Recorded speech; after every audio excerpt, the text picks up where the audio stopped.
Welcome back everyone to a new video of Obsession ICSE class 9th and 10th। और आज की इस वाली वीडियो में हम लोग क्लास 9 का एक केमिस्ट्री का चैप्टर पढ़ने वाले हैं जिसका नाम है स्टडी ऑफ गैस लॉस। अब देखो, इस गैस लॉस से मतलब ये है कि जितनी भी गैस की प्रॉपर्टीज हैं उनको कैसे वैरी करवाया जा रहा है और वो कैसे डिपेंड कर रही हैं, इसके बारे में हम लोग पढ़ने वाले हैं। काफी इंपॉर्टेंट चैप्टर आ जाता है, काफी आगे तक काम आने वाला है ये चैप्टर। इसमें हम लोग काफी ज्यादा बेसिक्स पढ़ने वाले हैं और अगर बेसिक्स ही क्लियर नहीं होंगे तो भैया आगे जाके कैसे इसको कैटर करोगे। इस वजह से बड़े ध्यान से इस चैप्टर को देखना है। क्लियर है? आगे बढ़ते हैं। अगर भाई हम लोग के बारे में और ज्यादा जानना है तो हम लोग जाके इंस्टा फॉलो कर सकते हो, ऑप्शन_इंस्टीट्यूट पे हम लोग के बारे में और ज्यादा इन्फॉर्मेशन गेन कर सकते हो। इसके सिवा अगर चाहो तो हम लोग का ऐप भी डाउनलोड कर सकते हो भाई, जो कि एंड्रॉइड और iOS दोनों पे ही अवेलेबल है, जाके इजीली डाउनलोड कर सकते हो। आते हैं अपने चैप्टर की तरफ। सबसे पहले बात आती है behaviour and characteristics properties of gases. अब देखो, गैसेस अगर सिंपली बात बोली जाए तो हैं क्या? Gases are composed of molecules that are in constant random motion. Kinetic theory helps in explaining the simple relationship that exist between the pressure, volume and temperature. ये तीन चीजें याद रखनी है। मेनली जो चैप्टर है उसमें हम लोग इन्हीं तीनों के बारे में सबसे ज्यादा बात कर रहे होंगे। प्रेशर, वॉल्यूम और temperature of a gas. The kinetic molecule theory explains the behaviour and characteristics of property of gases. बात ये हो रही है कि अभी गैस में क्या क्या चेंजेस आते हैं, कैसे उसका वॉल्यूम, उसका प्रेशर और उसका टेम्परेचर आपस में कोरिलेटेड है, और कैसे हम लोग काइनेटिक थ्योरी के बेसिस पे इन प्रॉपर्टीज को या फिर इन चेंजेस को एक्सप्लेन कर पाते हैं। उसी बिहाफ पे हम ये पूरा चैप्टर पढ़ने वाले हैं। ठीक है? तो इसके लिए कुछ लॉज हैं, कुछ फॉर्मूलाज हैं, वो कैसे आते हैं, कैसे बनते हैं, कैसे एक्सप्लेन हो सकते हैं, उन सारी चीजों के बारे में जानते हैं। ठीक। सबसे पहले बात आती है कि की प्रॉपर्टीज ऑफ गैसेस, यानी कि गैसेस एक्चुअली प्रॉपर्टीज कैसे कैसे नॉर्मली शो करती हैं। सबसे पहली बात आती है composition of gas. Gases are made up of molecules in constant motion. ये सारी बातें हमको पता है कि भैया जितना भी मैटर है वो सारा क्या है, रैंडम बहुत सारे मॉलिक्यूल से मिलकर बना हुआ है। सिमिलरली गैसेस भी वही हैं। Gases are made up of molecule जो कि रैंडम मोशन में है। लगातार जो मॉलिक्यूल्स होते हैं किसी भी चीज में हो, वो चाहे सॉलिड हो या फिर लिक्विड हो या गैस हो, लेकिन गैस में जो मोशन है वो बहुत ज्यादा होता है। क्यों होता है सर? सर इस वजह से होता है क्योंकि जो मॉलिक्यूल्स है बहुत दूर दूर है। इसका एक अगर सिंपल सा एग्जांपल लूं, मैं कहूं कि भैया तुम लोगों को, मेरे क्लास में बहुत सारे बच्चे हैं, मैंने क्या किया, उन सबको रस्सी से बांध दिया, एकदम पास पास एकदम टाइट से रस्सी बांध दी। वो बच्चे ज्यादा मोशन कर नहीं पाएंगे, वो इधर उधर ज्यादा हिल डुल नहीं पाएंगे, बहुत ज्यादा होगा तो हल्का बहुत इधर उधर वाइब्रेट कर पाएंगे।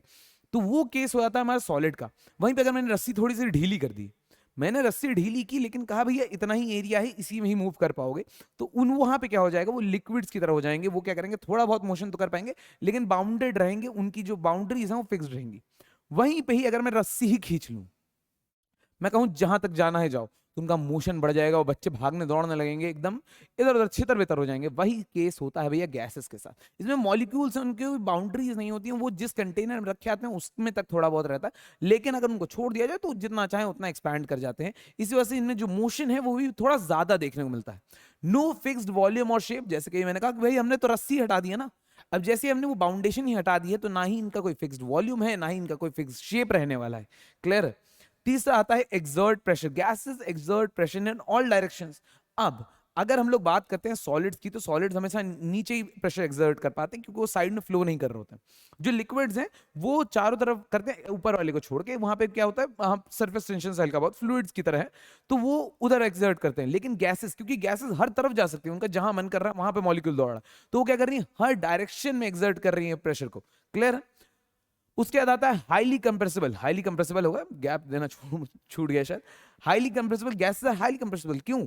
क्योंकि भाई जब हम लोग कंप्रेस कर रहे होते हैं तो हम लोग क्या करते हैं, जो ये इंटरमॉलिक्यूलर स्पेस है इसको कम कर रहे होते हैं। तो इनमें तो बहुत ज्यादा भाई स्पेस है, तो बहुत देर तक हम लोग इसको कम कर सकते हैं, इसलिए इनको हाईली कंप्रेसिबल बोला जाता है, क्योंकि इनके बीच का इंटरमॉलिक्यूलर स्पेस ऑलरेडी बहुत ज्यादा है, तो इसको कम भी ज्यादा देर तक किया जा सकता है। थर्ड आता है हाईली एक्सपेंसिबल। एक्सपेंशन क्यों होता है, जब हम लोग एनर्जी प्रोवाइड करते हैं तो वो दूर दूर जाना चाहते हैं, और दूर दूर जाने में जो सबसे बड़ी प्रॉब्लम आती है वो होता है इंटरमॉलिक्यूलर फोर्सेस का। अब क्योंकि इनमें इंटरमॉलिक्यूलर फोर्सेस ऑलरेडी कम है, तो ये क्या करते हैं, बहुत दूर दूर जा सकते हैं, इसलिए हाईली एक्सपेंसिबल होते हैं, यानी कि बहुत ज्यादा एक्सपैंड किया जा सकते हैं। Low density. अब भाई डेंसिटी की तो बात ही यहां से आती है ना, कि अगर कम कितनी अब पर्टिकुलर वॉल्यूम में कितने ज्यादा मॉलिक्यूल्स हैं। अब अगर वॉल्यूम ही हमारा फिक्स्ड है और उसमें बहुत कम ही हमारे पास मॉलिक्यूल्स हैं, लेट्स से कि अगर हमने कहा इस रूम में अगर हम लोग बहुत ज्यादा पेड़ लगा दें तो वहां पे डेंस फॉरेस्ट होता है, लेकिन वहीं पे अगर कम कम पेड़ लगे हों तो उसको हम लोग कहेंगे कि भैया बहुत ही ज्यादा शैलो है या फिर बहुत ज्यादा स्कार्स है। तो वही चीज है, यहाँ पे भी हमारे पास जो गैस के मॉलिक्यूल्स बहुत दूर दूर होते हैं, तो इस वजह से इनकी डेंसिटी क्या हो जाती है, बहुत ज्यादा कम हो जाती है।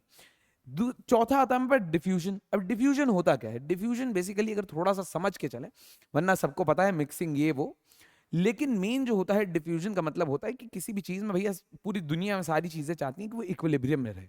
अगर मैं यहाँ पे डीओ छिड़क दूं, तो डीओ जब यहाँ पे छिड़का गया है तो होता क्या है कि इस एरिया में क्लाउड बन जाता है डीओ का, और वहां पे डीओ का कंसंट्रेशन बहुत ज्यादा है। यहीं पे अगर मैं वहां पे दूर पे एक पॉइंट है वहां पे देखूं, तो भैया डीओ का कंसंट्रेशन क्या है, कम है। लेकिन ये दोनों चाहते क्या है, ये दोनों पॉइंट्स चाहते हैं कि भैया हर जगह इक्वली फैली रहे हर चीज। डीओ क्या करेगा, डीओ यहां से वहां जाना चाहेगा, हवा वहां से यहां आना चाहेगी। इस वजह से ये दोनों आपस में मिक्स करेंगे और जो बैलेंस है दोनों का वो मेंटेन कर लेंगे। अब इसमें बड़ा इंपॉर्टेंट होता है भाई चीज फ्लो कितनी कर सकती है। सॉलिड सबसे कम ज्यादा सॉलिड सबसे कम फ्लो कर सकते हैं, लिक्विड उसके बाद, और गैसेस तो भैया जहां चाहे वहां तैरते हुए चले जा रहे हैं। इस वजह से जो डिफ्यूजन होता है वो भी गैसेस में क्या होता है, सबसे ज्यादा हो सकता है। Gases have a natural tendency to mix with one another. Diffusion जिसको कि अभी मैं समझा, इनका मेन काम क्या है कि भाई बैलेंस मेंटेन रखना है इनको। चौथा आता है can be liquefied. Can be liquefied क्यों भाई? जैसे ही हम लोग गैसेस को प्रेशर बहुत ज्यादा एक्सर्ट करेंगे, उनको कंप्रेस करेंगे, तो हम लोग जब कंप्रेस कर रहे होंगे तो उनका इंटरमोलिकुलर स्पेस जो होगा वो कम हो जाएगा। जैसे ही ये बहुत ज्यादा कम होने लगेगा तो ये क्या करेंगे, लिक्विड्स की तरह बिहेव करने लगेंगे। इसलिए हम लोग कहते हैं कि they can be liquefied. Clear है बातें? इन सारी चीजों को ही अगर हम लोग काइनेटिक थ्योरी की मदद से ज्यादा बेटर तरीके से एक्सप्लेन करना भी सीखेंगे भी। पहला आता है molecular motion relationship of temperature, pressure and volume. क्या कह रहा है? According to kinetic model, particles of a substance are in constant motion so they possess kinetic energy. जितना भी हमारा सब कुछ रहेगा वो दो चीजों पर रहेगा। क्या? आर इन कांस्टेंट मोशन, यानी कि जितने भी हमारे पार्टिकल्स हैं वो क्या है, कांस्टेंट मोशन है, और वो पोजेस करते हैं काइनेटिक एनर्जी को। क्योंकि भाई जब भी कोई चीज मूव कर रही होती है तो काइनेटिक एनर्जी को मेंटेन करना चाहती है। दो चीजें रहेंगी, या तो जब जब अगर हमने इसमें एनर्जी नहीं सप्लाई की है, अगर एनर्जी नहीं सप्लाई की गई है या फिर एनर्जी नहीं निकाली गई है, इसका मतलब कि काइनेटिक एनर्जी जो है वो कम सेम रहने वाला है, कांस्टेंट रहने वाला है। Because energy can neither be created nor be destroyed. यानी कि अगर मैं इसको हीट नहीं दे रहा हूं या फिर हीट नहीं निकाल रहा हूं, तो इसकी जो एनर्जी है वो कांस्टेंट रहेगी।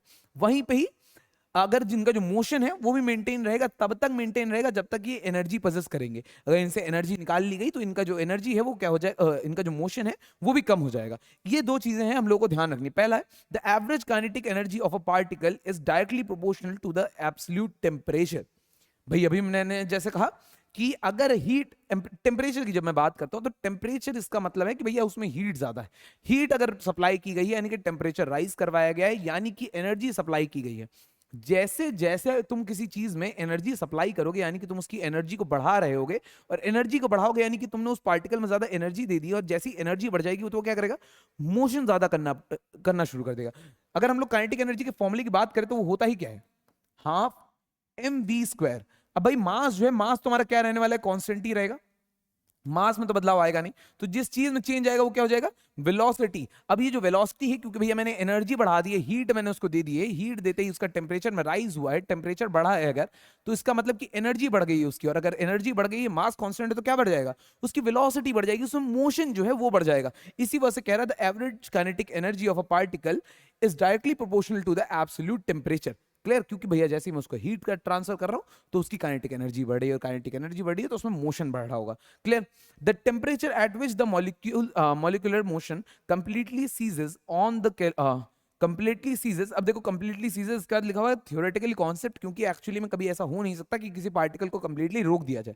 लेकिन हम लोग मान लेते हैं कि ऐसा एक टेम्परेचर होगा जहां पे कि हमने उससे सारी एनर्जी निकाल ली होगी, और वो सीज कर जाएगा, उसका जो मोशन है वो सीज कर जाएगा, यानी कि रुक जाएगा बिल्कुल।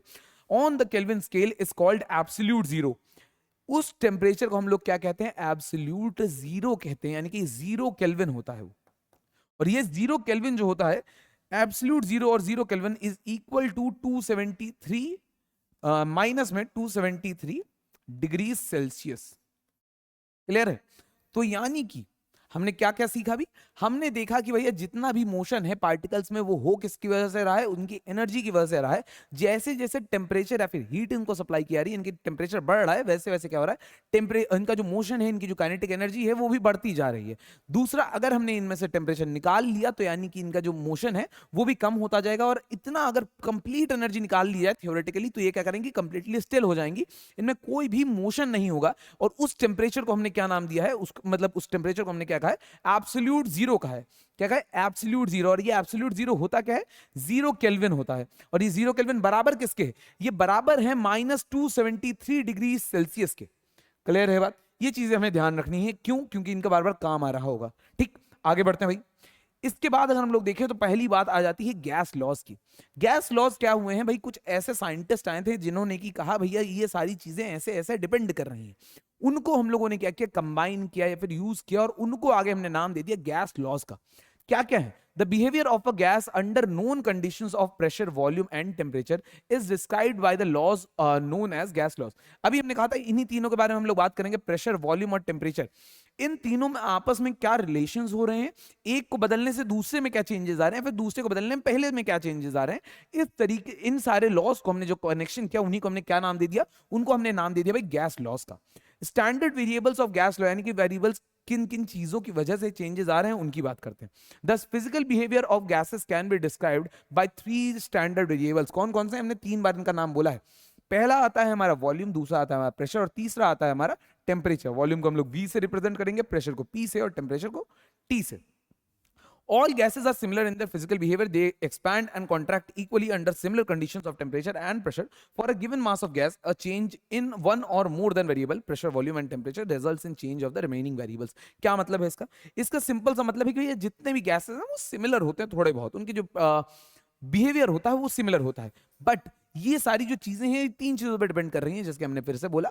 तो अगर इन तीनों पे डिपेंड कर रही हैं और हमने एक को भी बदल दिया, हमने अगर एक को भी बदला तो बाकी दोनों में हमें कुछ ना कुछ चेंजेस देखने को मिलेंगे ही मिलेंगे। अगर हम कहीं चाहें तो एक को कांस्टेंट कर सकते हैं, तब भी अगर जैसे कि हमने कहा कि अगर 3 वैल्यूज हमने V है, T है और P है, इन तीनों में से अगर हम एक को कांस्टेंट कर भी दें तो बाकी, अगर मैंने कहा अगर मैं प्रेशर को बदलूंगा, इसमें चेंज आ रहा है तो ऑटोमेटिकली किसमें चेंज आएगा? इसमें चेंज आएगा ही आएगा। क्लियर है बात? मतलब कि अगर मैं एक को कांस्टेंट कर देता हूं, लेकिन मैं एक से ज्यादा 2 को कांस्टेंट नहीं कर सकता। अगर मैंने 2 को कांस्टेंट कर दिया, अगर मैंने इसको भी कांस्टेंट कर दिया और इसको भी कांस्टेंट कर दिया, तो ऑटोमेटिकली तीसरा वाला भी क्या हो जाएगा? कांस्टेंट हो जाएगा, उसमें कोई चेंज देखने को हमें नहीं मिलेगा। ठीक है, कंसिडरिंग कि हमने मास सेम रखा हुआ है। क्लियर? हम मास नहीं बदलना है। अच्छा, लेकिन वही बात है, अगर हम लोग मैं किसी को भी कांस्टेंट ना रखूं, एक मिनट, हाँ, अगर मैं किसी को भी कांस्टेंट ना रखूं तो इसका मतलब कि अगर मैं किसी भी एक में चेंज करता हूं, अगर मैंने किसी भी एक में चेंज किया तो यानी कि सब में चेंज आ जाएगा हमारे पास। यानी कि अगर मैंने V को बदला तो T और P दोनों बदल जाएंगे, मैंने T को बदला तो V और P बदल जाएंगे, और P को बदला तो V और T बदल जाएंगे। क्लियर है बात? अब इसी के बिहाफ पे हम लोगों को जो लॉज हैं वो कौन कौन से हैं उनको देखते हैं। इसके बाद भाई ये केल्विन वाली बात हमेशा याद रखना, kelvin scale is also called the absolute scale of temperature. Absolute scale of temperature क्यों कहते हैं, अभी उसको हम लोग थोड़ा सा अभी कहानी में समझते हैं। आगे जैसे जैसे हमारे पास टेम्परेचर पर डिपेंडेंस पढ़ेंगे तब भी एक बार सुनेंगे। अब देखो सेल्सियस जो था वो बड़ा ही आर्बिट्री सा है। क्यों आर्बिट्री है? किस बिहाफ पे उसको 0 रखा गया है, इसका बहुत ज्यादा हमारे पास कॉन्सेप्ट नहीं था। हमने वाटर को एक मार्क लेते हुए मान लिया था कि भैया जिस पॉइंट पे वाटर फ्रीज करना शुरू करता है उसको हम लोग 0 डिग्री सेल्सियस कह देंगे। लेकिन अगर हम लोग एब्सोल्यूट कहते हैं तो एब्सोल्यूट का मतलब होता है 0 के नीचे की कोई वैल्यू नहीं होनी चाहिए।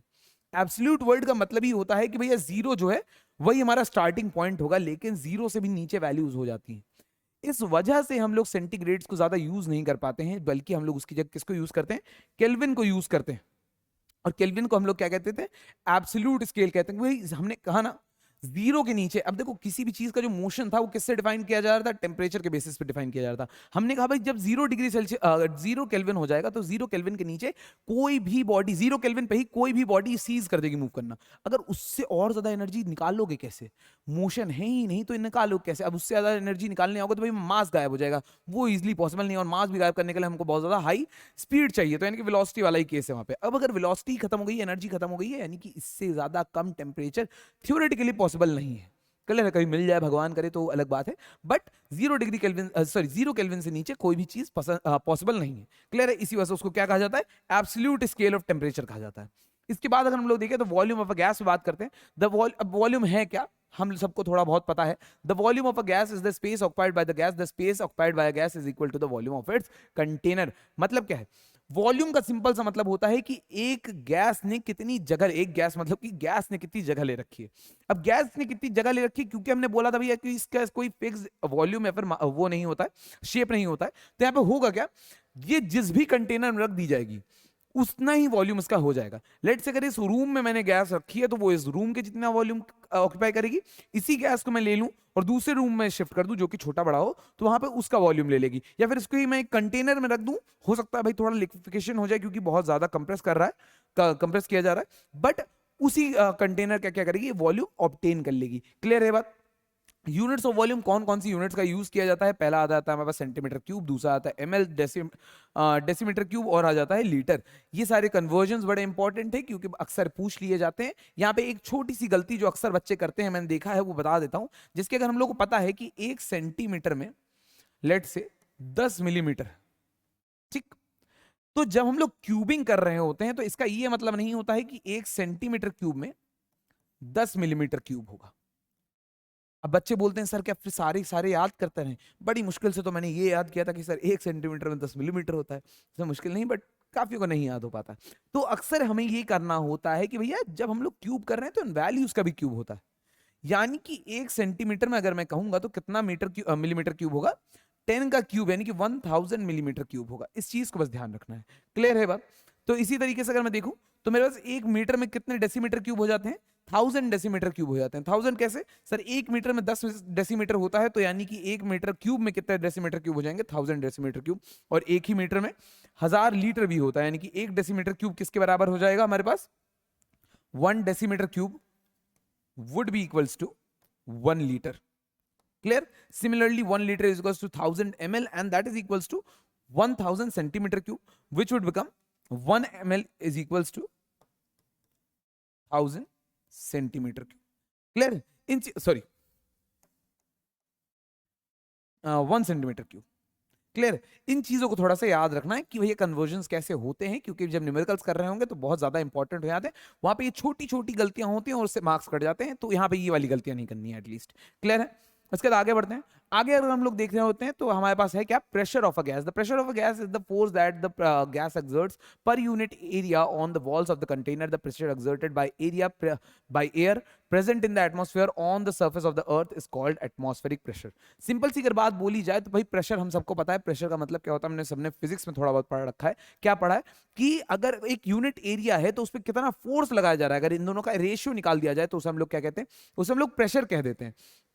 सिमिलर वही चीज यहां पे भी हो रही है। अगर एयर मॉलिक्यूल्स इधर से उधर मूव कर रहे हैं तो भाई कहीं पे जाकर टकरा रहे होंगे। जब भी वो टकरा रहे होंगे तो कुछ फोर्स ट्रांसफर कर रहे होंगे, और वो जो फोर्स ट्रांसफर कर रहे होंगे उस एरिया पे, उसको हम लोग क्या कहते हैं, प्रेशर कहते थे। वहीं पे अगर हम लोग देखें तो भैया अगर मैं धरती पे खड़ा हूं तो मेरे ऊपर बहुत बड़ा एटमॉस्फेयर है, और ये पूरा एटमॉस्फेयर क्या है, गैसेस है बेसिकली। तो ये गैसेस जब मेरे ऊपर प्रेशर लगा रही हैं तो उसको हम लोग कह देते हैं क्या, एटमॉस्फेरिक प्रेशर का नाम देते हैं, क्योंकि ये पूरा एटमॉस्फेयर क्या कर रहा है, मेरे ऊपर प्रेशर लगा रहा है। Clear. Standard pressure of 1 atmospheric pressure, जिसको कि हम लोग अगर शॉर्ट में बोले तो एक एटमॉस्फेरिक प्रेशर की यूनिट बन जाती है, जिसे हम लोग कहते हैं ATM. 1 ATM is defined as the pressure exerted by 76 centimetre of mercury at 0 degree Celsius at a standard gravity of 9.8 metre per second square, density is equals to this. अब इसका मतलब क्या है, सिंपली अगर मैं बोलूं तो एक एटीएम जो होता है, अब यहाँ पे हम लोगों ने लिक्विड मरकरी क्यों यूज किया हुआ है, हम लोगों ने जब बैरोमीटर पढ़ा था तो फिजिक्स में बैरोमीटर में बड़ा इंपॉर्टेंट सा एक टॉपिक है बैरोमेट्रिक, उसमें हम लोग पढ़ते हैं कि भाई मरकरी को ही क्यों यूज किया जाता है। मरकरी को इसलिए यूज किया जाता है क्योंकि एक ऐसा लिक्विड है जो कि इजिली वेपराइज नहीं होता है, इस वजह से हम लोग क्या करते हैं, मरकरी का यूज करते हैं। तो अगर मैं 1 एटीएम को डिफाइन करना चाहूं कि भैया कितना प्रेशर है, ये कितना प्रेशर समझ में आ रहा है, तो अगर मैंने 1 सेंटीमीटर क्यूब लिया है और उसमें एक 76 सेंटीमीटर जो है, एक मिनट, 76 सेंटीमीटर, 1 सेंटीमीटर स्क्वायर पे 76 सेंटीमीटर जो है हम लोगों ने मरकरी ले रखा है, तो उसकी वजह से जो प्रेशर लग रहा होगा वो कितना हो जाएगा, 1 एटीएम के बराबर हो जाएगा, जिसको कि हम लोग कह सकते हैं 76 centimetre Hg. Clear. 76 centimetre Hg का मतलब है कि एक बैरोमेट्रिक फ्लूइड अगर हम लोगों ने ले रखा है तो उस बैरोमीटर में 76 सेंटीमीटर मर्करी की जो प्रेशर होगा वही एक एटीएम के बराबर हो जाता है। Clear? The SI unit of pressure is pascal. Pascal बराबर किसका होता है? 1 न्यूटन पर मीटर स्क्वायर के। किसके बराबर हो जाता है? 1 pascal is equals to 1 newton per meter square. Clear? यहां बोला भी हुआ है pascal is defined as the pressure exerted when a force of 1 newton acts on the area of 1 meter square. Unit of pressure कौन कौन से दूसरे pressure के यूनिट्स होते हैं? पहला तो हम लोगों ने पास्कल देख लिया, दूसरा है हमारे पास ATM atmospheric pressure. Atmospheric pressure का मतलब कौन सा होता है? जो एटमॉस्फेयर हम पे लगा रही है उसके सिवाय हम लोग बोलें तो सेंटीमीटर Hg। सेंटीमीटर Hg का मतलब होता है सेंटीमीटर कॉलम ऑफ मर्करी, जैसे कि हम लोगों ने जो बैरोमीटर में पढ़ा हुआ था। अगर हम लोग इसी सेंटीमीटर कन्वर्ट कर दे mmHg में तो उसको हम लोग मतलब मिलीमीटर ऑफ मर्करी। और 1 mmHg का एक दूसरा नाम भी है जो कि अक्सर यूज किया जाता है, 1 mmHg, जिसको कि हम लोग कहते हैं टॉरिसली या फिर टॉर। ठीक है, तो ये 1 mmHg किसके बराबर हो जाता है? 1 टॉर के। ये बड़ा इंपॉर्टेंट है क्योंकि mmHg का जो एक दूसरा नाम ही एक तरीके से हम बोल सकते हैं वो क्या है? 1 टॉर है। अगर हम लोग 1 एटीएम की बात करें, क्योंकि अब 1 एटीएम की इतनी बात क्यों हो रही है? क्योंकि जब भी हम लोग बात करते हैं स्टैंडर्ड प्रेशर में तो वहां पे क्या आता है? 1 एटीएम का अक्सर जिक्र मिलेगा हमें न्यूमेरिकल्स में। 1 एटीएम जो होता है वो बराबर होता है 76 सेंटीमीटर Hg के, 760 mmHg के और 760 टॉर के। ये दोनों इक्वली हैं क्योंकि भाई ये दोनों वैल्यू सेम ही है, बस नाम अलग अलग है। क्लियर है बात? इसके बाद अगर हम लोग आगे बढ़ते हैं तो हमें क्या देखने को मिलेगा? Temperature of a gas. Temperature of a gas क्या टेम्परेचर रहता है उसी चीज को बताते हैं कि ये कितनी हॉट है। The temperature of a gas is defined as the degree of hotness of that gas, यानी कि जो हमारी गैस है वो कितनी डिग्री टेम्परेचर पे घूम रही है उसी को हम लोग हॉटनेस कह सकते हैं। The more commonly use scale of temperature is Celsius scale, formally known as centigrade scale. The zero of Celsius scale is purely arbitrary. In other words the temperature of a substance may go below zero. A substance can have negative temperatures too. The behavior of gases show that it is not possible to have temperature below -273. The fact that has led to the formulation of and the scale known as Kelvin scale. The zero of its scale corresponds to -273 273 degree Celsius. अब ये कहानी बहुत ज्यादा है, इसको समझने की कोशिश करते हैं। जैसे कि मैंने अभी बताया, देखो जब भी हम लोग स्केलिंग की बात करते हैं, मार्किंग की बात करते हैं, तो दो तरीके की मार्किंग होती है, एक होती है नॉमिनल, एक होती है एब्सोल्यूट। अब यहाँ पे जब एब्सोल्यूट की बात होती है तो एब्सोल्यूट का मतलब होता है कि कोई एक ऐसा स्केल होगा जो कि जीरो से स्टार्ट हो रहा होगा और जीरो के नीचे नहीं जा सकती है। एक्चुअल वैल्यूज की बात कर रहे हैं हम लोग, कंपेरेटिव वैल्यूज की नहीं। यानी कि यहाँ पे जो सेल्सियस स्केल है ये क्या है? कंपेरेटिव स्केल है, जिसमें कि हमने कंपैरिजन के लिए किसको माना हुआ है? वाटर को। वाटर के फ्रीजिंग पॉइंट को हमने मान रखा है, भैया ये हमारा पॉइंट है, इसके ऊपर नीचे टेम्परेचर हम लोग क्या करेंगे? कंपेयर कर लिया करेंगे। लेकिन उससे बड़ी दिक्कत हो रही थी जिसकी वजह से कि हमने क्या कहा? हम लोगों ने कहा एक ऐसा टेम्परेचर लेते हैं भैया जो जीरो से शुरू हो रहा हो, उसके नीचे कोई चीज ना हो, जिससे कि हमें मेजरमेंट्स करने में इजी रहे। इसकी वजह से हम लोगों ने क्या किया भैया? केल्विन स्केल का इजाद किया, जिसका कि जैसे मैंने बताया था वो कैसे एग्जिस्टेंस में आया। हमने कहा कि एक ऐसा थ्योरेटिकल टेम्परेचर है जिसके नीचे के भैया कोई टेम्परेचर हो नहीं सकता है।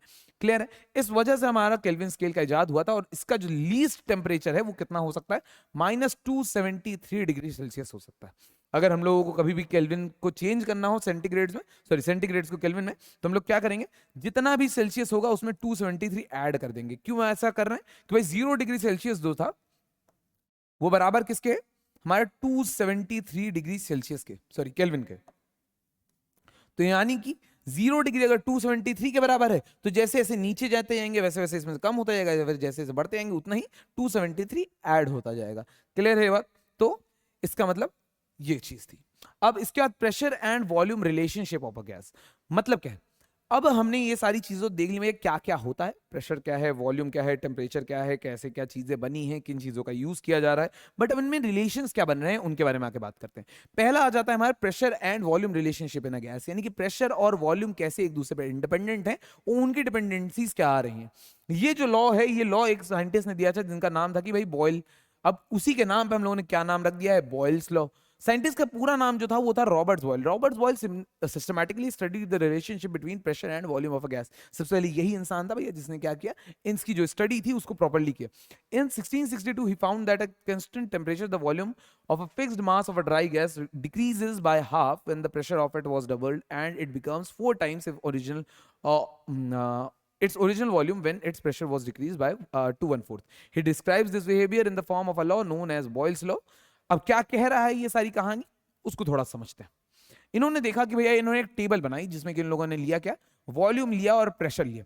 सबसे पहले इन्होंने क्या किया, the volume of fix mass is decrease by half when the pressure on it was doubled, यानी कि इन लोगों ने क्या किया, प्रेशर को डबल कर दिया 2 टाइम्स। जैसे ही इन्होंने प्रेशर को 2 टाइम्स किया तो जो वॉल्यूम था वो क्या हो गया, हाफ हो गया, डिक्रीज बाय हाफ हो गया। लेकिन जब इन्होंने प्रेशर को 1/4 से डिक्रीज किया, प्रेशर को इन्होंने क्या किया, 1/4 कर दिया, तो जो वॉल्यूम था वो 4 टाइम्स इंक्रीज हो गया। यानी कि ये जितना इधर बढ़ा रहे थे उतना ही इधर घट रहा था, या फिर इधर घटा रहे थे तो उधर बढ़ रहा था, वो भी उसके रेसिप्रोकल्स में। तो ये चीज जब इन्होंने देखी तो इसमें उन्होंने एक नाम दिया इस लॉ को, जिसका नाम पड़ा क्या, बॉयल्स लॉ। बॉयल्स लॉ कहता क्या है, volume of a given mass of a dry gas is inversely proportional to the pressure at constant temperature. मतलब कि इन्होंने सबसे पहली एक जो चीज देखी, इन्होंने एक चीज का ध्यान रखा जो कि है कांस्टेंट टेम्परेचर का। कांस्टेंट टेम्परेचर क्यों, क्योंकि सर आपने बताया था ये जो तीनों वैल्यूज हैं वो आपस में कोडिपेंडेंट हैं। तो यानी कि अगर मैं एक को बदलूंगा तो बाकी दोनों बदल जाएंगे, और बाकी दोनों बदल जाएंगे तो हम लोग भैया रिलेशन को प्रॉपर्ली स्टडी नहीं कर पाएंगे। इस वजह से एक को मैंने कहा कि भैया कांस्टेंट कर देते हैं। सबसे इंपॉर्टेंट पॉइंट इनका यही था कि इन्होंने टेम्परेचर को कांस्टेंट रखा हुआ था। फिर जैसे जैसे प्रेशर को बढ़ा रहे थे तो वॉल्यूम घट रहा था, जिसकी वजह से इनको मिल गया कि भैया जो प्रेशर है हमारा वो वॉल्यूम जो है वो इनवर्सली प्रोपोर्शनल है प्रेशर के। क्लियर है। यहां से अगर मैं चाहूं तो मैं इसको और भी ज्यादा मैथमेटिकली सॉल्व कर सकता हूं, जिसको कि हम लोग आगे देखने ही वाले हैं। पहला आ जाता है mathematical expression of Boyle's law. भैया वो उन्होंने यही चीज कही थी कि जो हमारा v है वो इनवर्सली प्रोपोर्शनल है p के, यानी कि v1 is inversely proportional to p1। That means कि अगर जब भी मैं प्रोपोर्शनैलिटी का साइन हटाता हूं तो एक कांस्टेंट आ जाता है, that means v1 is equals to k upon में p1। ठीक। और अगर मैं इसको थोड़ा सा सॉल्व करूं, it will become v1 p1 is equals to k, that is constant. Clear है बात। ठीक। यहीं पे ही अगर मैं इसी गैस को ले लूं, इसका टेम्परेचर कांस्टेंट रखूं और दूसरी कंडीशंस बना दूं, जहां पे मैंने प्रेशर को अगेन चेंज कर दिया है। जैसे मैंने प्रेशर को P2 को चेंज किया तो जो वॉल्यूम था, वॉल्यूम कितना हो गया, V2 हो गया। और अगर मैं वही चीज फिर से ध्यान दूं यहां पे, तो मेरे पास अब क्या आ जाएगा, V2 P2 या फिर P2 V2 is equals to K। That means ये दोनों वैल्यूज आपस में क्या हो जाएंगी, इक्वल हो जाएंगी, which will become P1 V1 is equals to P2 V2। ठीक है। तो बॉयल्स लॉ में क्या कह देता है, बॉयल्स लॉ 2-3 बातें कहता है। पहला कहता है कि भैया जो वॉल्यूम है हमारा वो इनवर्सली प्रोपोर्शनल है किसके, प्रेशर के। और अगर हम लोग इन दोनों का प्रोडक्ट कर देते हैं, यानी कि अंडर कांस्टेंट टेम्परेचर मैं किसी भी गैस के वॉल्यूम का और जो उससे प्रेशर लगाया जा रहा है उन दोनों को मल्टीप्लाई कर दूं, तो वो क्या हो जाएगा, हमेशा कांस्टेंट रहने वाला है। This is called Boyle's law. Boyle's law has many, Boyle's law में also be stated as the product of the volume and pressure of a given mass of a dry gas at constant temperature। जैसे कि मैंने कहा, क्या कहता है ये कहता है कि जो प्रोडक्ट है वॉल्यूम का और प्रेशर का वो एक गिवन ड्राई गैस के लिए अंडर कांस्टेंट टेम्परेचर हमेशा कांस्टेंट रहने वाला है। क्लियर है। इसके बाद graphical verification of Boyle's law. Graphical verification जो है सबसे ज्यादा इंपॉर्टेंट होता है। अब जैसे जैसे हम लोग आगे बढ़ते जाते हैं, अपनी पढ़ाई में आगे जाते जाते हैं, हम लोग को ये चीजें समझ में आती हैं कि भैया देखो, जितनी भी चीजें हैं वो सबसे ज्यादा अगर इंपॉर्टेंट होती हैं तो ग्राफ्स की मदद से हो पाती हैं। क्योंकि हम लोग जैसे जैसे प्लॉटिंग करते जाते हैं वैसे उसी बिहाफ पे हम लोग क्या करते हैं, उनकी इक्वेशंस बनाते हैं, उनके फॉर्मुलाज बनाते हैं, ये सारी चीजें करते जाते हैं। सबसे पहला हम लोगों ने क्या किया, 3 तरीके के ग्राफ्स यहाँ पे प्लॉट किए हैं। पहला हमने प्लॉट किया है V और P के इनवर्स का, V और P का, और तीसरा हमने किया है PV और P का। पहला जब हम लोगों ने देखा, हमने P और V का किया। हमने एक चीज देखी थी कि भाई P जो था वो डायरेक्टली प्रोपोर्शनल था 1/P के। ठीक। तो इसका मतलब कि जब मैं जैसे जैसे V को बढ़ाता जाऊंगा वैसे वैसे ही 1/P भी बढ़ता जाएगा। अगर ये P होता तो बात अलग हो जाती, लेकिन क्योंकि V और P 1/P है, यानी कि मैं जैसे जैसे V को बढ़ा रहा हूं वैसे वैसे 1/P भी बढ़ता जाएगा। क्लियर है ये बात, दिख रही है ना। तो एकदम स्ट्रेट लाइन बन के आएगी हमारे पास, जैसे जैसे इसको बढ़ाया वैसे वैसे ये बढ़ाता गया, जैसे जैसे इसको बढ़ाया वैसे वैसे ये बढ़ता चला गया। इस वजह से कैसी लाइन मिली हमें, एकदम स्ट्रेट लाइन देखने को मिल रही है। लेकिन वहीं पे अगर मैं ये ग्राफ ले लेता हूं V और P का, V और P, अब क्योंकि जैसे जैसे मैं V को बढ़ाऊंगा P घटता जाएगा, या फिर P को बढ़ाऊंगा तो V घटता जाएगा, तो इस वजह से क्या करेगा, हमें एक हाइपरबोलिक कर्व देखने को मिलता है।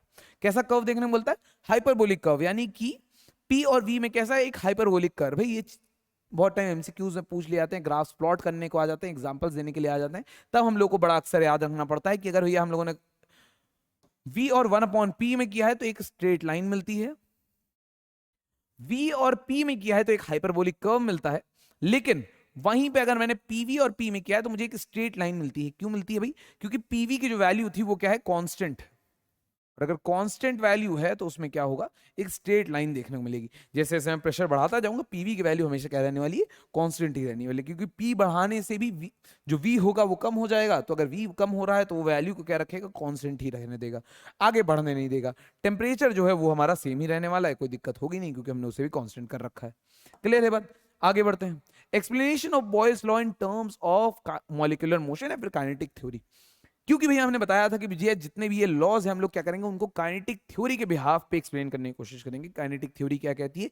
कि भैया जो मास है, सॉरी जो मॉलिक्यूल्स हैं वो मोशन में है, और उनका जो मोशन है, उनकी जो एनर्जी है वो कंजर्व रहने वाली है, या फिर वो मोशन करते रहेंगे। According to the kinetic theory of gases, number of particles present in the given mass and the average kinetic energy possessed by the particles is constant. क्यों? क्योंकि यहाँ पे ना एनर्जी दी जा रही है ना ही एनर्जी ली जा रही है, इसकी वजह से जो काइनेटिक एनर्जी पोजेस्ड है वो कैसी होगी? कांस्टेंट हो जाएगी। क्लियर है? तो सिग्निफिकेंस क्या कहता है? मतलब सिग्निफिकेंस मतलब इससे हमें बॉयल्स लॉ से समझ में क्या आता है? On increasing pressure volume decreases. ये तो बात तो हम लोगों ने देख ली कि जैसे जैसे इंक्रीज किया जाएगा प्रेशर, वॉल्यूम क्या हो जाएगा? डिक्रीज हो जाएगा। The gas becomes denser, thus at constant temperature the density of gas is directly proportional to the pressure। मतलब क्या है? अब अगर मैंने प्रेशर बढ़ाया है, वॉल्यूम डिक्रीज हो गया है, वॉल्यूम डिक्रीज हो गया है यानी कि जो मॉलिक्यूल्स हैं वो पास पास आ गए होंगे। अगर ये पास पास आ गए हैं तो इनकी क्या हो जाएगी? और ज्यादा डेंस हो जाएंगे, यानी कि और ज्यादा घने हो जाएंगे, और ज्यादा पास पास आ जाएंगे। Thus at constant temperature the density of a gas is directly proportional to the pressure. यानी कि जैसे जैसे मैं प्रेशर को बढ़ाऊंगा वैसे ही वैसे डेंसिटी क्या होगी? वो भी बढ़ती चली जाएगी। यानी कि pressure is directly proportional to the density of the gas. Atmospheric pressure is low at high altitude, so air is less dense, hence a lesser quantity of oxygen is available for breathing। This is the reason why mountaineers have to carry oxygen climbers with them or oxygen cylinders with them। अब होता क्या है? देखो, जब मैं ऊपर गया तो ऑफ कोर्स बात है, फिर से वही बात है, प्रेशर कम है, एटमॉस्फेयर ही कम है, एटमॉस्फेयर की वजह से प्रेशर कम लग रहा होगा। अगर प्रेशर कम लग रहा है तो यानी कि डेंसिटी भी क्या हो जाएगी? कम हो जाएगी। अब डेंसिटी कम है यानी कि अगर मैं एक बार में सांस भरूंगा तो भाई सर्टेन अमाउंट ऑफ वॉल्यूम खींच पाऊंगा, लेकिन उसमें होगा क्या? ऑक्सीजन ही कम है ना। ऑक्सीजन ही कम है तो यानी कि मुझे ऑक्सीजन जो सप्लाई मिल रही होगी वो भी कम हो जाएगी। इसलिए जो माउंटेनियर्स है उनको क्या करना पड़ता है? उनको ऑक्सीजन सिलेंडर लेके जाना पड़ता है, जिससे कि जो प्रॉपर ऑक्सीजन की सप्लाई है वो उनको मिलती रह सके। क्लियर है बात? अब इसके बाद बात आती है temperature volume relationship in gas. मतलब कि अबे टेम्परेचर और वॉल्यूम जो है गैस का वो कैसे एक दूसरे के साथ रिलेटेड है उसके बारे में बात करते हैं। In general in an increase. अब इसके बाद हम लोग टेम्परेचर और वॉल्यूम का आपस में क्या रिलेशन है उसके बारे में बात करते हैं। In general, an increase in temperature at constant pressure causes an increase in volume, and a decrease in temperature at constant pressure causes a decrease in volume। मतलब कि अगर मैंने टेम्परेचर को बढ़ाया है तो जो वॉल्यूम है वो भी बढ़ जाता है, वहीं पे ही अगर मैंने टेम्परेचर को घटाया है तो जो वॉल्यूम है वो भी घट जाता है। इन 1787 जैक्वस Charles studied the temperature volume relationship of gases। His work was further extended by Joseph Gay-Lussac in 1802। Experimentally, it was found that the fixed temperature of any gas expands or contracts respectively by 1 by 273 of the volume at 0 degrees Celsius for each degree Celsius rise or fall in temperature provided that pressure remains constant। अब इतनी सारी कहानी का सार क्या है वो समझते हैं। भैया देखो, इन्होंने कहा कि भैया जैसे जैसे मैं टेम्परेचर को बढ़ाता हूं वैसे वैसे क्या हो रहा है? वॉल्यूम बढ़ता जा रहा है। अब इस चीज को फिर से वैसे ही देखते हैं जैसे मैंने रस्सी से बच्चों को बांध रखा था। अब एक तवे पे मैं अक्सर ये वाला एग्जांपल दिया करता हूं। अगर एक तवे पे बच्चों को खड़ा कर दिया है तो वो क्या करेंगे? इधर उधर दौड़ने लगेंगे, वो कोशिश करेंगे भैया भाग जाए।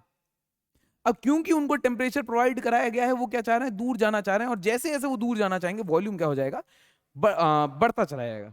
यही सेम चीज गैसेस के साथ होती है। जैसे ही मैंने उनको हीट सप्लाई की है, उनके अंदर की जो काइनेटिक एनर्जी है, मैंने उनको एनर्जी सप्लाई की, काइनेटिक एनर्जी बढ़ते ही वो क्या करते हैं? और ज्यादा दूर दूर भागने की कोशिश करने लगते हैं। जब वो और ज्यादा दूर दूर भागने की कोशिश करते हैं तो इस वजह से क्या होता है? वॉल्यूम जो होता है वो बढ़ता चला जाता है। क्लियर? इस कंडीशन में भैया जैसे हमने पिछले वाले में क्या किया था, टेम्परेचर को कांस्टेंट रख दिया था, तो यहाँ पे हम लोग क्या करेंगे भैया? वॉल्यूम जो है, सॉरी प्रेशर जो है, प्रेशर को हम लोग क्या कर देंगे? कांस्टेंट रख देंगे। जैकिस चार्ल्स जो थे वही थे साइंटिस्ट जिन्होंने की क्या किया? इसकी स्टडी की। इन्होंने इस चीज का ध्यान दिया कि जैसे मैं टेम्परेचर को बढ़ा रहा हूँ वॉल्यूम जो है वो बढ़ता जा रहा है, जिसको बाद में एक साइंटिस्ट थे गे लूसिक, जोसेफ गे ल्यूसिक, इन्होंने क्या किया, इसको और ज्यादा इंटेंसिवली इस पे रिसर्च करना शुरू किया। इसी वजह से ये जो हमारा टेम्परेचर वाला लॉ था, इसका नाम पड़ गया क्या, चार्ल्स लॉ। प्रेशर रिमेनिंग, अब देखो यहाँ पे जो 273 वाला कॉन्सेप्ट था, ये 273 सर एक हाइपोथेटिकल नंबर, आसमान से तो गिरा नहीं होगा, नहीं। जैसे ही इन्होंने यहाँ पे टेम्परेचर बढ़ाना शुरू किया था, तो इन्होंने देखा जो वेरिएंस आ रहा है वो कितना आ रहा है, 1/273 का आ रहा है। ये 1/273 का जो वेरिएंस था, इसी की वजह से इनके दिमाग में आया, ओके तो यही भैया नंबर ले लेते हैं, इतना ही यहाँ जो है, अगर मैं इतना कम करता जाऊंगा तो इसी की वजह से इतना ही कम आएगा। क्लियर है? इस वजह से उन्होंने 273 वाली बात की थी केल्विन में। Pressure remaining constant, the volume of a given mass of a dry gas increases or decreases by 1/273 of its volume at 0 degree Celsius for each 1 degree increase or decrease in temperature respectively। तो मतलब जैसे जैसे इसको बढ़ाया जाता है, वैसे वैसे ही कितना डिक्रीज होता जाता है, 1/273 डिक्रीज होता जाता है, और इसी 1/273 से 273 केल्विन का कॉन्सेप्ट आता है। क्लियर? इसके ग्राफिकल रिप्रेजेंटेशन की अगर हम लोग बात करते हैं, ग्राफिकल रिप्रेजेंटेशन अगर हम लोग देखें तो सिंपल सी बात है, अभी हम लोगों ने बात की सर जो V है वो किसके डायरेक्टली प्रोपोर्शनल है, टेम्परेचर के। अब क्योंकि भाई टेम्परेचर के डायरेक्टली प्रोपोर्शनल है, इस वजह से जो वेरिएंस देखने को मिलेगा वो भी हमें कैसे देखने को मिलेगा, एकदम स्ट्रेट लाइन एक प्लॉट हो जाएगी, किसके बीच में, वॉल्यूम के बीच में और टेम्परेचर के बीच में। क्लियर? अगर हम लोग इसका स्टार्टिंग पॉइंट देखें तो भैया वो जीरो नहीं हो सकता है, जिसके हम लोगों ने V और T में देखा था, सॉरी V और P में देखा था, बट ये कहां से स्टार्ट होगा, 273 से स्टार्ट होगा। इसलिए अगर मैं जीरो पे देखूंगा तो मुझे थोड़ा सा इंडेक्स यहाँ पे गैप देखने को मिलता है। क्लियर है बात? आगे चलते हैं। इसके बाद अगर हम लोग देखें explanation of Charles law in terms of molecular motion. अब देखो, अच्छा इससे पहले ये स्कूप पे आए, एक और चीज देख लेते हैं। अभी हम लोगों ने यहाँ पर एक चीज देखी थी, क्या कि आपने कहा था सर V1 और P1 में जैसे रिलेशन था, वैसे ही यहाँ पे सर V1 और T1 में भी रिलेशन आ रहा होगा। V1 is directly proportional to T1 which would become V1 is equal to K T1। यानी कि अगर मैं V1 अपॉन में T1 कर दूं तो ये बराबर हो जाएगा किसके, K के। सिमिलरली अगर V2 है वो किसकी वजह से बना है, T2 की वजह से। तो यहां से अगर मैं देखूं तो V2 is equals to K T2 and V2 upon T2 would become K.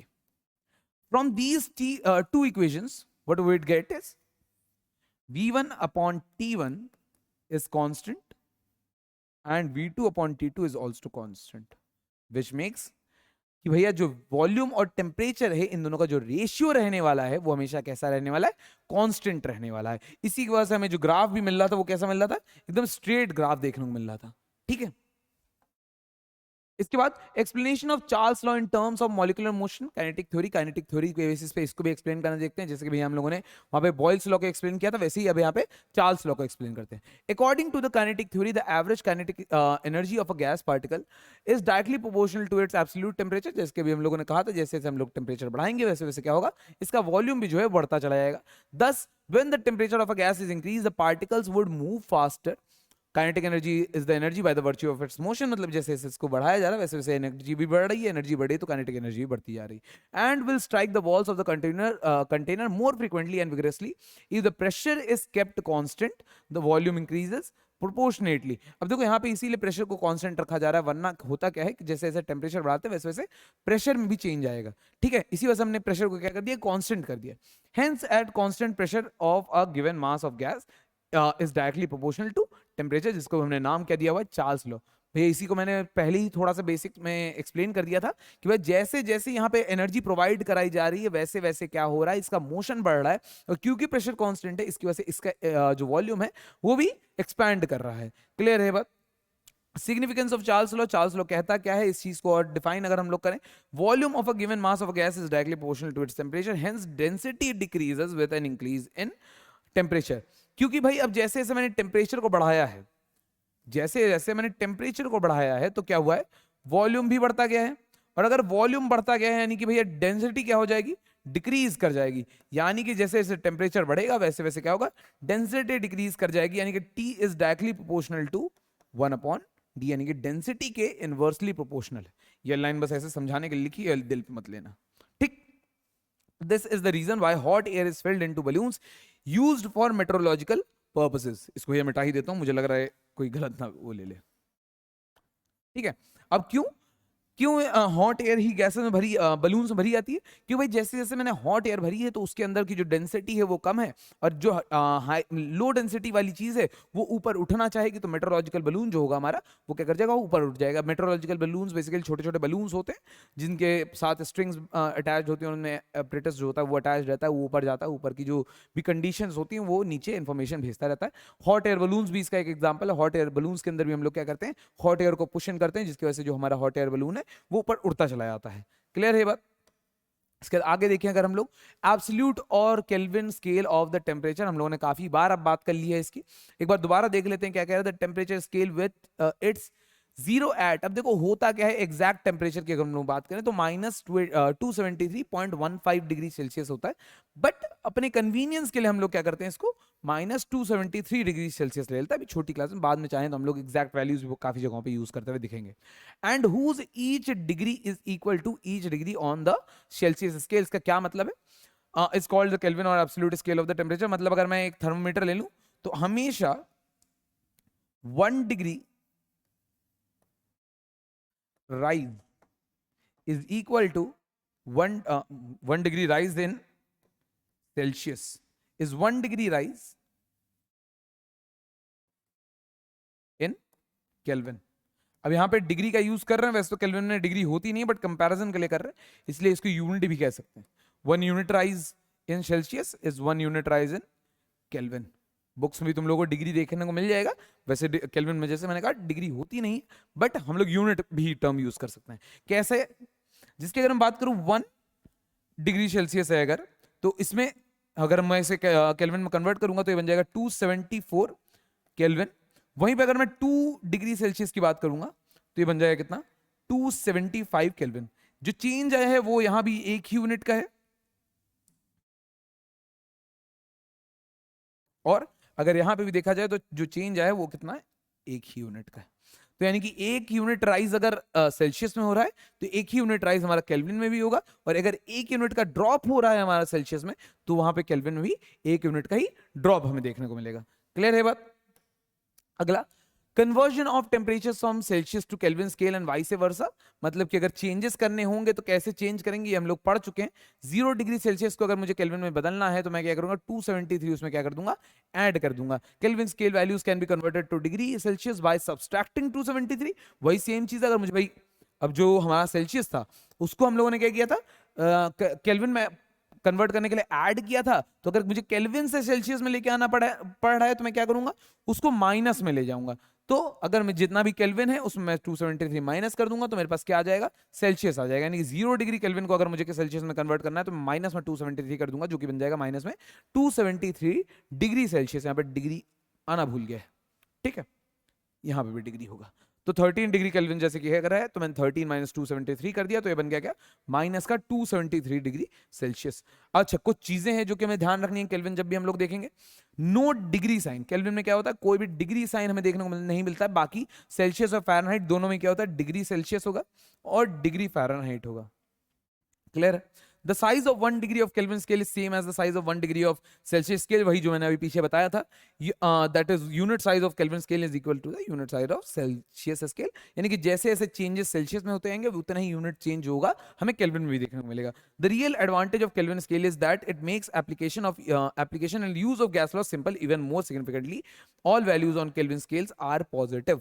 अब मैंने यही चीज कही थी कि जो हमारे पास एब्सोल्यूट वैल्यूज की बहुत जरूरत होती है जब भी हम लोग कोई भी न्यूमेरिकल कर रहे हो या फिर एप्लीकेशन बेस्ड क्वेश्चंस कर रहे हो, तो इस वजह से केल्विन का जो होता है बहुत ही ज्यादा इजी हो जाता है, हमें कंफ्यूजन नहीं होता, कोई आर्बिट्री वैल्यू के साथ हम काम नहीं कर रहे होते। उल्टा दूसरी चीज ये भी भैया, जितनी भी केल्विन वाली वैल्यूज होंगी सारी पॉजिटिव होंगी, कभी नेगेटिव टेम्परेचर हमें देखने को नहीं मिल सकते। क्यों नहीं देखने को मिल सकते वो मैं बता चुका हूँ, क्योंकि 0 केल्विन से नीचे टेम्परेचर पॉसिबल नहीं है, वहां पे मोशन को कैसे डिफाइन करेंगे वो चीज नहीं हो सकती। क्लियर है? उसके बाद अगर हम लोग देखें the gas law equation, pressure, volume and temperature. अब देखो हमने दो वो पढ़ी है कि पहला V is directly proportional to P and V is indirectly proportional to P and V is directly proportional to T। अब अगर मैं इन दोनों को कंबाइन कर दूं, तो मुझे देखने को क्या मिलेगा, V is directly proportional to T upon P।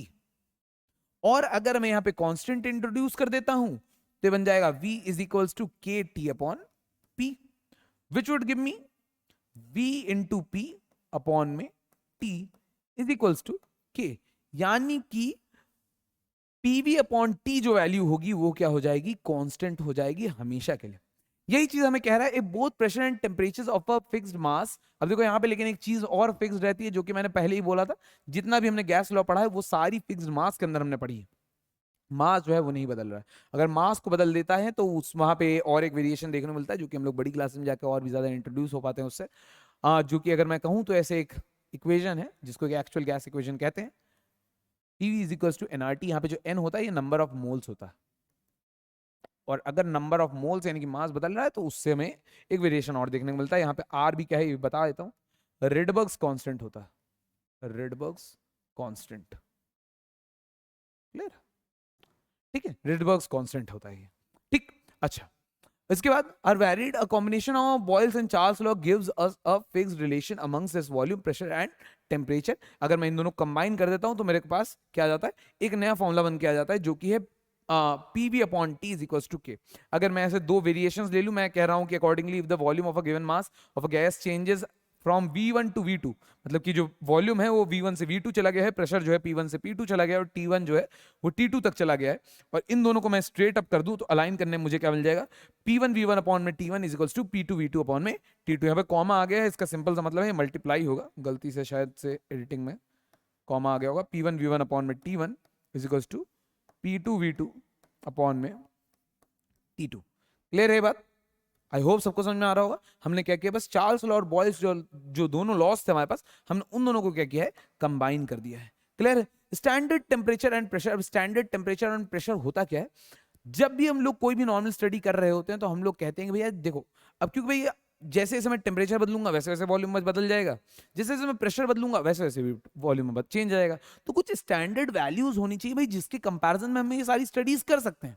उसको हम लोग क्या कहते हैं, standard temperature and pressure, short में STP।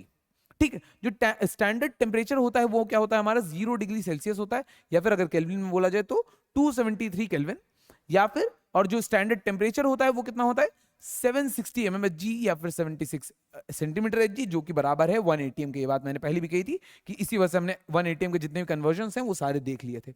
और यही अगर हम मैं बोलना चाहूं तो ये टॉर में भी आ जाएगा, कितना आ जाएगा 760 torr. Clear? Tick, any change in pressure or temperature is likely to change the volume of a gas. Thus, while expressing the specific volume of a gas, it is necessary to specify both its pressure and temperature. यानी कि अगर मैं कोई भी volume की बात कर रहा हूं कि भैया इतना वॉल्यूम है, तो वो मुझे इसके साथ बताना पड़ेगा भैया कितने टेम्परेचर और कितने प्रेशर पे। क्योंकि अगर ये दोनों चीजें अभी मैं घर पे, तुमने कहा कि भैया यहाँ पे 22 लीटर गैस है, 22 लीटर गैस एक थैली में भर के दे दिया मुझे गैस, ऐसा होगा नहीं लेकिन हम मान लेते हैं, एक थैली भर के किसी ने मुझे दे दिया, बड़ा गर्म सा कमरा था, प्रेशर भी उन लोगों ने कम कर रखी कुछ तो तिगड़म लगा के, तो वॉल्यूम बड़ा ज्यादा ज्यादा आ रहा है। मैं उसको टहलता टहलता खुश होकर घर पे लेके गया, जैसे ही घर पे गया AC ऑन किया, टेम्परेचर में ड्रॉप आया, प्रेशर हमारा नॉर्मल हो गया, तो भैया गैस जो है वो श्रिंक कर गई। तो ये सारी चीजें नहीं होनी चाहिए। इस वजह से हमें क्या करना पड़ेगा, हमें एक specific volume of gas, sorry हमें क्या करना पड़ेगा, जो भी स्पेसिफाई करना पड़ेगा क्या क्या प्रेशर और टेम्परेचर जो भी जिस पे भी वो एग्जिस्ट कर रहा था वॉल्यूम। क्लियर है?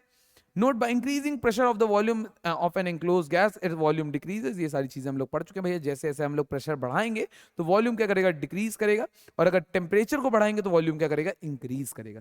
ठीक है, thus by keeping equilibrium between an increase in pressure and increase in pressure and increase in temperature it is possible to keep the volume constant. तो अगर हम लोग चाहें तो अगर हम लोग प्रेशर और टेम्परेचर दोनों को एक इक्विलिब्रियम रखते हुए मेंटेन करते हुए बढ़ाएं, कि भाई देखो अगर मैंने टेम्परेचर को बढ़ाया तो क्या होगा, वॉल्यूम में भी इंक्रीज होगा। वही अगर मैंने प्रेशर को बढ़ाने से क्या होगा, वॉल्यूम में डिक्रीज होगा। तो अगर मैं इन दोनों को कंबाइंड एक ऐसे तरीके से इंक्रीज करूं कि जो वॉल्यूम है थोड़ा बढ़े और थोड़ा घटे, तो मैं क्या कर सकता हूं, वॉल्यूम को कांस्टेंट भी रख सकता हूं। ठीक है, बहुत बढ़िया। इसके बाद देखते हैं, इसके बाद the effects of moisture on pressure. तो मॉइस्चर का कैसे चेंज ला सकता है, ये ऐसे हो सकता है कि स्पेसिफिक गैसेस में कभी कभी हम लोग अगर किसी, अब देखो हर टाइम हम लोग जब गैस बोल रहे होंगे तो मिक्स्ड गैस तो नहीं बोल रहे होंगे, स्पेसिफिक गैसेस के प्रेशर की बात कर रहे होते हैं।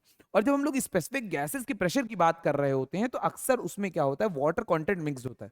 और ये जो वाटर कंटेंट कंटेंट है इसमें, ये वाटर कंटेंट क्या करता है, इसका जो प्रेशर है उसको बदल देता है। Certain gases like nitrogen and hydrogen are collected over water as shown in the figure, as shown in the figure होगा यहाँ पे, जिसके यहाँ पे तुम लोग देख सकते हो यहाँ पे क्या किया जा रहा है, गैस को जो है वो वाटर से पास करवा के कलेक्ट करवाया जा रहा है। तो जब वाटर से पास करवा के कलेक्ट करवाया जा रहा है तो यहाँ पे क्या होगा, थोड़ा बहुत वाटर वेपर भी उसमें मिक्स हो जाएगा। When the gas is collected over water it is moist, क्योंकि भैया वाटर है उसमें, and contains water vapor. The total pressure exerted by this moist gas is equal to the sum of the partial pressure of the dry gas and the pressure exerted by the water vapor. अब क्या मतलब है इसका, देखो यहां पे ये जो भी गैस है, ये गैस कुछ प्रेशर लगा रही होगी, लेकिन ये जो प्रेशर होगा ये किसका किसका होगा, ये उस गैस का ही प्रेशर होगा, और जो वाटर वेपर उसमें मिक्स थी उसका भी प्रेशर तो मिक्स हो गया होगा इसमें। यानी कि जो टोटल प्रेशर है वो किसका सम का बराबर है, गैस और वो वाटर वेपर के। तो अगर मुझे सिर्फ उस गैस से लगने वाले प्रेशर के बारे में पता करना है तो कैसे निकालूंगा, जो टोटल प्रेशर लग रहा है उसमें से वाटर वेपर का जो प्रेशर होगा वो माइनस कर दूंगा। ठीक, इसके लिए एक फॉर्मूला भी बन जाता है, हम लोग जो partial pressure of water vapour होता है उसको एक दूसरा नाम भी देते हैं जिसको हम लोग क्या कहते हैं, एक्वस टेंशन। इस एक्वस टेंशन का मतलब यही, partial pressure exerted by the water vapour. तो actual pressure of the gas निकालने के लिए हम लोग क्या करेंगे, total pressure minus the aqueous tension. Clear है बात, ये क्या है, स्पेसिफिक फॉर्मूला है जहां पे कि अगर हम लोग को ये पता करना हो कि अगर कोई गैस जो कि वाटर के ऊपर कलेक्ट की गई है तो वो कितना प्रेशर लगा रही होगी। आई होप सो भैया ये चैप्टर क्लियर हो गया होगा। चैप्टर हमारा यहीं पे ओवर हो जाता है, काफी ज्यादा कंटेंट नहीं, बहुत ही बेसिक है, जैसे मैंने कहा एक फर्दर फ्यूचर चैप्टर के लिए जो कि हम लोग आगे की क्लासेस में पढ़ने वाले हैं। तो आई होप सारे बेसिक्स क्लियर हो गए होंगे। अगर कोई भी डाउट्स भैया कमेंट सेक्शन में आके पूछ सकते हो, हमें बता सकते हो। अगर कोई न्यूमेरिकल्स में डाउट हो रहे हैं तो वो भी हम लोगों से क्वेश्चन कर सकते हो। मैं कोशिश करूंगा कि भैया उनको शॉर्ट वीडियोस में भी कवर करवा दूं, उनके सॉल्यूशंस बता दूं। आई होप सबको वीडियो अच्छी लगी होगी। अगर वीडियो अच्छी लगी हो तो लाइक करना, चैनल पर नए हो तो सब्सक्राइब करना। मिलते हैं एक और नए वीडियो में, तब तक के लिए बाय बाय।